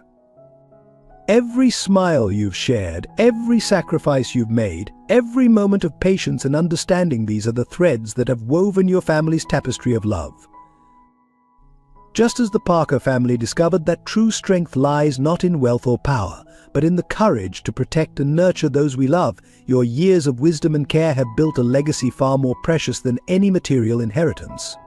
Like Max's protective spirit living on through Caesar, your values, your stories, and your love will continue to guide and protect future generations.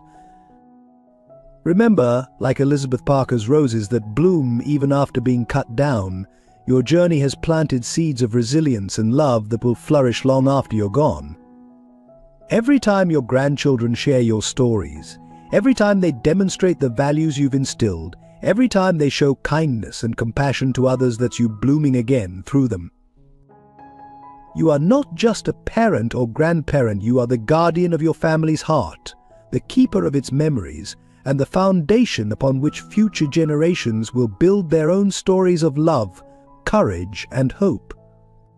Your presence is a gift that makes every day brighter, every burden lighter, and every celebration more meaningful.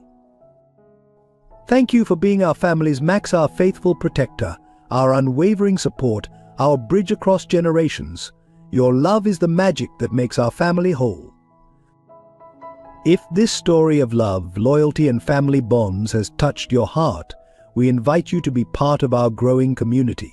Like Max's unwavering dedication, your support helps us share more stories that remind us of life's most precious gifts. Please subscribe to our channel, share this video with loved ones who need to hear this message of hope, and give us a thumbs up. Let us know in the comments how this story resonates with your own family experiences, perhaps about a faithful pet, a reconciliation, or the power of unconditional love. Together we can create a space where heartwarming stories continue to inspire and heal. Join our family by clicking subscribe. Every new subscriber helps us spread more stories of love and hope.